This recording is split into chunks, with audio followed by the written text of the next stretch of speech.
ሰላም የተወዳችሁና የተከበራችሁ የሞዛይክ ስፖርት ተከታታዮቻችን እንደሚታወቀው በሞዛይክ ስፖርት ላይ የተለያዩ የአውሮፓ ክለቦችን አጫጭር ስፖርታዊ መረጃዎችን የምናጋራበት የዩቲዩብ ቻናል መሆኑ ይታወቃል። በዛሬ ስፖርታዊ ዜናችን ላይ ከቼልሲ ዝውውር ጉዳይ ጋር በተያያዘ አጫጭር ስፖርታዊ መረጃዎችን አጋራችኋለሁ። እናንተ በተለመደባችሁ መጠን ቪዲዮ ላይክ እያደረጋችሁ እንጀምሩልኝ በአክብሮት እጠይቃለሁ። ቼልሲ በጥር የዝውውር መስኮት ማንን ያስፈርማል የሚለውን ነገር እንመለከታለን። በእንግሊዝ ፕሪሚየር ሊግ በሜዳው ቼልሲ ብሬንትፎርድን አስተናግዶ 2-0 ያሸነፈበትንም ጨዋታ በተመለከተ አዲሱ አሰልጣኝ የቼልሲ አሰልጣኝ እንግዲህ ጥሩ ነገር መስራት ችሏል።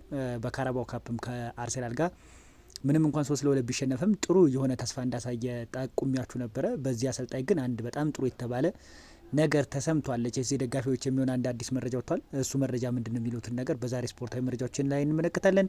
በጥር የዝውውር መስኮት ቼልሲዎች ማንን ለማስፈረም እንቅስቃሴ ያደርጋሉ? እስካሁን ባለን መረጃ መሰረት በዝውውር ጉዳይ ላይ ቼልሲዎች ማንን ለማስፈረም እየተንቀሳቀሱ ነው የሚሉትን ነገር በዛሬ ስፖርታዊ መረጃዎችን ላይ ታገኝ።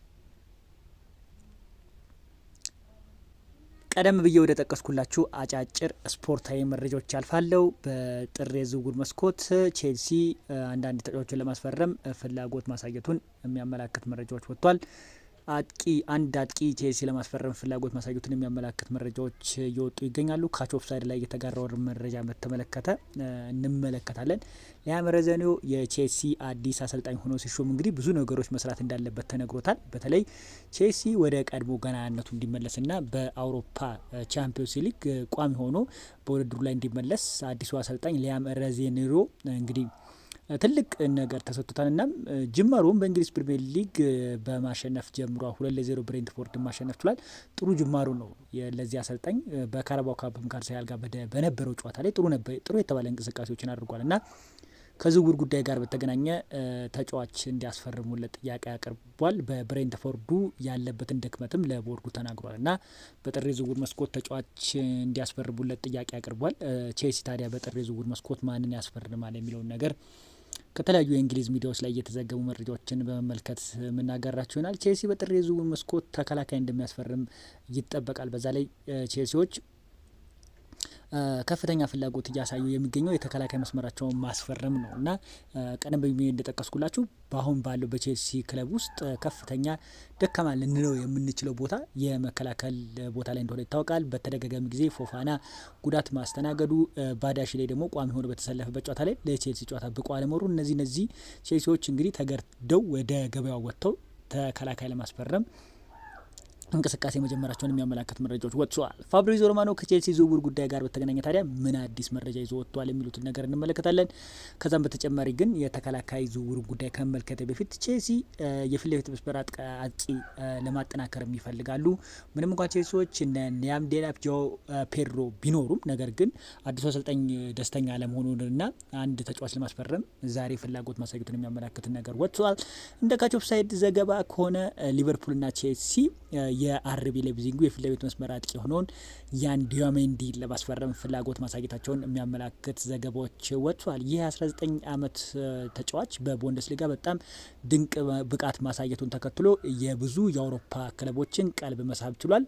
ከእንግሊዝ ክለቦች ሊቨርፑልና ቼልሲ ተጫዋቹን ለማስፈረም ፍላጎት አሳይተዋል። ቼልሲ አሁን ላይ ሙሉ ትኩረቱ ሊሆን የሚችለው የተከላካይ መስመሩ ማደስ ነው። ነገር ግን አጥቂም ለመመልከት ፈልጓል። ምክንያቱም አዲሱ አሰልጣኝ ሊያም ሮዘኒዮ እንግዲህ በቼልሲ ቤት በተለይ በሊያም ዴላፕና በጃኦ ፔድሮ ደስተኛ አለመሆኑን ጠቅሷል እና በገበያው ላይ በጥር የዝውውር መስኮት ላይ ከሚመለከቷቸው ተጫዋቾች ውስጥ ያን ዲያሜንዲ እንደሆነ ተዘግቧል። ያን ዲያሜንዲን ለማስፈረም ሊቨርፑሎች ናቸው ትልቅ ፍላጎት በዚህ ሳምንት ያሳዩት። ቼልሲዎችም ከተጫዋቹ ዝውውር ጉዳይ ጋር በተገናኘ ፉክክሩን መቀላቀላቸውን የሚያመላክት መረጃዎች ወጥቷል። ከዛም በተጨማሪ ከተከላካይ ዝውውር ጉዳይ ጋር በተገናኘ ግን ሰፋ ያለ መረጃዎችን ስመለከት ነበረ።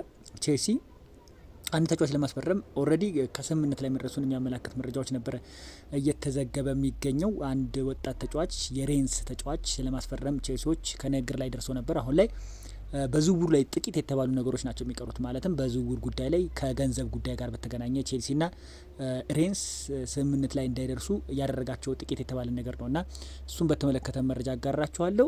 በጥር የዝውውር መስኮት ቼልሲ የሬንሱን ተጫዋች ሆኖን ለማስፈረም በጣም መቃረቡን የሚያመላክት መረጃዎች ወጥቷል። ተጫዋቹን ለማስፈረም ቼልሲዎች ከፍተኛ ፍላጎት እንዳላቸው እየተዘገበ ይገኛል። ምክንያቱም ቼልሲ በተከላካይ መስመሩ ላይ ቀደም ብዬ እንደጠቀስኩላችሁ ተከላካይ መንገድ ላይ ብዙ ስራዎችን መስራት እንደሚጠበቅበት አስቧል እና ተከላካይ ለማስፈረም ከሬንስ እንቅስቃሴ ማድረጉን ተዘግቧል እና የሬንሱ ተከላካይ ጄርሚ ጃኮብን ለማስፈረም ቼልሲዎች በጣም መቃረባቸውን የሚያመላክት መረጃ ነበር ሲዘገብ የነበረው።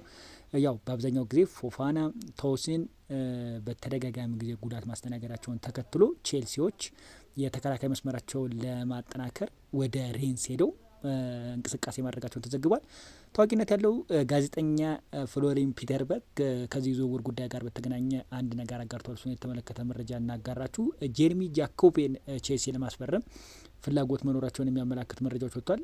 ይህንን በተመለከተ እንግዲህ ቼልሲዎች ተጫዋቹ ላይ ከፍተኛ ፍላጎት ማሳደራቸውና ለተጫዋቹ ዝውውር ከፍተኛ ፍላጎት መኖራቸውን የሚያመላክት መረጃዎች በሰፊው እየተዘገበ ይገኛል ማለት ነው። በጥር ዝውውር መስኮት ተጫዋቹን ለማስፈረም ቼልሲዎች ፍላጎት ከማሳየትም በዘለለ በተጫዋቹ ዝውውር ላይ ይበል የተባለ እንቅስቃሴ ማድረጋቸውን ለቼልሲ ደጋፊዎች በጣም ጥሩ ይሆናል ተብሎ ይጠበቃል። ከዛም በተጨማሪ ብዙ ነገሮችን እንመለከታለን ከቼልሲ ዝውውር ጉዳይ ጋር በተገናኘ። ቼልሲዎች አሁን ትክክለኛ ፍላጎታቸው ተከላካይ ማስፈረም ነው። ተከላካይ ለማስፈረም ደግሞ በገበያው ላይ አሁን ከአንድ ተጫዋቾች ጋር ስማቸው በደንብ ተያይዟል። ቀደም ብዬ የጠቀስኩት ጃኮብን ከሬንስ ለማስፈረም ቼልሲዎች ፍላጎት አላቸው። ምንም እንኳን እዚህ ዝውውር ላይ አንዳንድ ክሊር የሆኑ ነገሮችን ላስረዳችሁ።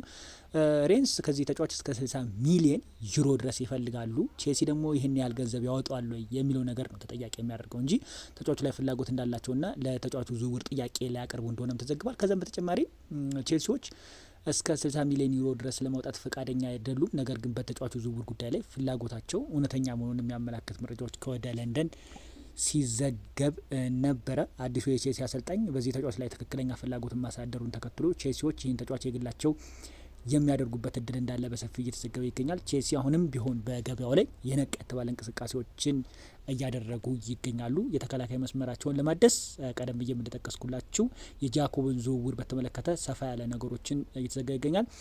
ሬንስ እንደሚታወቀው እነ ዴዝሪ ዱዌን የመሳሰሉ ተጫዋቾችን በመሸጥ ይታወቃል። ከዛም በተጨማሪ ጄርሚ ዶኩን ለማንቸስተር ሲቲ መሸጣቸው የሚዘነጋ አይደለም።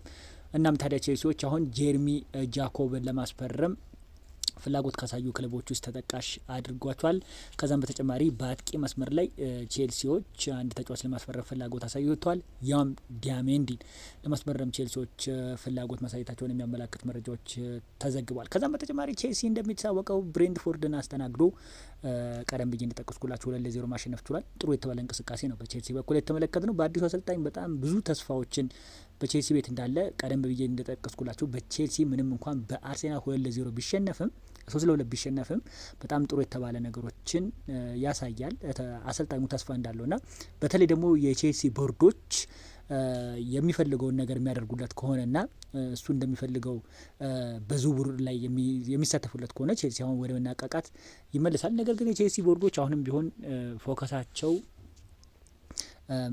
ተጫዋቾች መሸጦችና መግዛት ላይ የሚሆን ከሆነ አሁንም ቼልሲን ዋጋ ያስከፍሏል። የዛሬ ስፖርታዊ መረጃችን ይመስላል። በሌላ ቪዲዮ እስክንገናኝ መልካም ጊዜ ተመኘው። ቻው።